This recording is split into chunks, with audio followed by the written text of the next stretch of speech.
अस्सलाम वालेकुम। आज की इस वीडियो में हम बात करेंगे बुफेलगन इंजेक्शन के बारे में। बुफेलगन इंजेक्शन ये एक एंटीपायरेटिक और एनाल्जेसिक ड्रग है। एंटीपायरेटिक वो ड्रग होती है जो कि बुखार को कम करने के लिए, बुखार की कैफियत को कम करने के लिए इस्तेमाल की जाती है। और एनाल्जेसिक पेन किलर मेडिसिन्स को कहा जाता है। और बुफेलगन इंजेक्शन माइल्ड टू मॉडरेट यानी कि दरमियाने किस्म के दर्द की शिद्दत को कम करने के लिए इस्तेमाल किया जाता है। बुफेलगन इंजेक्शन दो स्ट्रेंथ में मार्केट में अवेलेबल है। एम्प्यूल जो कि 300 mg का एक एम्प्यूल होता है और ये 2 ml का एम्प्यूल होता है।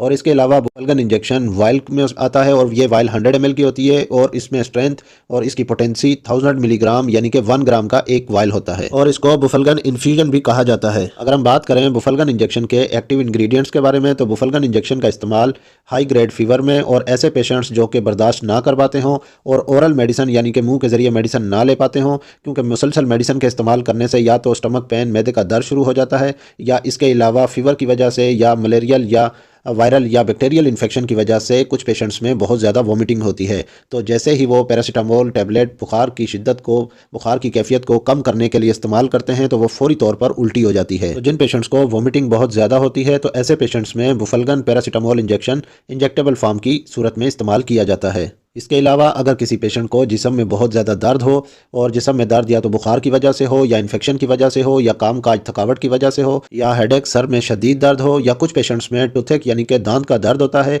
और ये दांत का दर्द सर की तरफ रेडिएट करता है और उस हिस्से में बहुत ज़्यादा भारीपन हो जाता है, तो इसको भी ट्रीट करने के लिए बुफेलगन इंजेक्शन का इस्तेमाल किया जाता है। बुफेलगन इंजेक्शन का जो एम्प्यूल है ये ज़्यादातर क्लिनिकल सेटअप्स में इस्तेमाल किया जाता है, जहां पे सिंगल शॉट देना हो और उसके बाद पेशेंट को ओरल मेडिसिन एडवाइस कर दी जाती है। और यह ज़्यादातर क्लिनिकल सेटअप्स में जीपी यानी कि जनरल प्रैक्टिस में ही इस्तेमाल किया जाता है। अगर हम बात करें बुफेलगन इंजेक्शन के वायल के बारे में तो बुफेलगन इंजेक्शन 100 ml का वायल ज़्यादातर हॉस्पिटल्स में इस्तेमाल किया जाता है और प्री सर्जरी या पोस्ट सर्जरी या इसके अलावा ऐसे पेशेंट्स जो मलेरिया के साथ, डेंगू के साथ या कोविड पेशेंट के साथ हों या किसी भी किस्म की सर्जरी ऑपरेशन के बाद दर्द की शिद्दत को कम करने के लिए और बुखार की शिद्दत को कम करने के लिए बुफेलगन इंजेक्शन का वायल इस्तेमाल किया जाता है। अगर हम बात करें बुफेलगन इंजेक्शन के डोजेज के बारे में तो सबसे पहले हम बात करते हैं एडल्ट यानी कि बालिग अफराद में। तो बुफेलगन इंजेक्शन का जो एक एम्प्यूल होता है वो 300 mg का होता है और पेशेंट को ये इंट्रामस्कुलर दिया जाता है।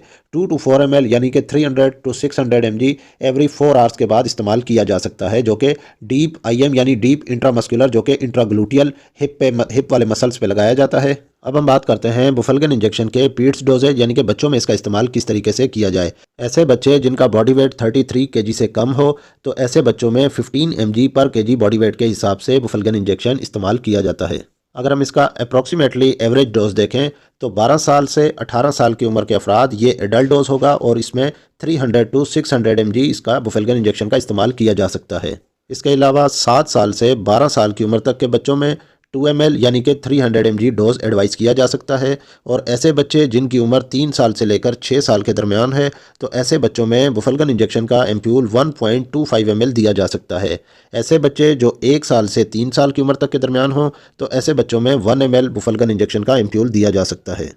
और ये बात भी ज़हन नशीन कर लें कि बुफेलगन इंजेक्शन यानी जो एम्प्यूल होता है वो सिर्फ इंट्रामस्कुलर दिया जाता है, उसको इंट्रावेनस इस्तेमाल नहीं किया जाता। और इसी तरीके से बुफेलगन इंजेक्शन की जो वायल है वो सिर्फ इंट्रावेनस दिया जाता है, उसको इंट्रामस्कुलर नहीं इस्तेमाल किया जा सकता। अक्सर हेल्थ केयर स्टाफ, पैरामेडिक्स और नर्सिस में इस चीज़ की कन्फ्यूजन होती है कि डॉक्टर्स पैरासीटामोल इंजेक्शन एडवाइस कर देते हैं और एडवाइस में अगर डोजेज, पोटेंसी और रूट ऑफ एडमिनिस्ट्रेशन ना लिखें तो इस चीज़ में कन्फ्यूजन होती है कि ये इंट्रामस्कुलर दिया जाना चाहिए या इंट्रावेनस दिया जाना चाहिए। और अक्सर औकात फार्मेसी स्टाफ में भी इसकी कन्फ्यूजन रहती है कि अगर प्रॉपर इसका डोज ना लिखा हो या इसकी रूट ऑफ एडमिनिस्ट्रेशन ना प्रेस्क्राइब की गई हो तो ये कन्फ्यूजन रहती है कि बुफेलगन इंजेक्शन इंट्रामस्कुलर लिखा गया है या इंट्रावेनस, वहां से भी बुफेलगन इंजेक्शन की स्ट्रेंथ चेंज होकर इशू हो सकती है। तो इंजेक्शन एडमिनिस्ट्रेशन करने से पहले इस बात को तसल्ली कर लें कि आपने प्रिस्क्रिप्शन अच्छे तरीके से पढ़ ली है। यानी बुफेलगन इंजेक्शन को एडमिनिस्ट्रेशन करने से पहले यानी इस इंजेक्शन को लगाने से पहले बुफेलगन इंजेक्शन का डोजेज और route of administration proper way में एडमिनिस्ट्रेशन किया जा रहा है। ये बात मैं इसलिए बार बार रिपीट कर रहा हूँ कि बुफेलगन इंजेक्शन जो आईवी वाला है अगर वो आईएम चला जाए यानी कि वायल में से अगर इंट्रामस्कुलर भी दे दिया जाए तो उसका ऐसा कोई इशू सच नहीं है।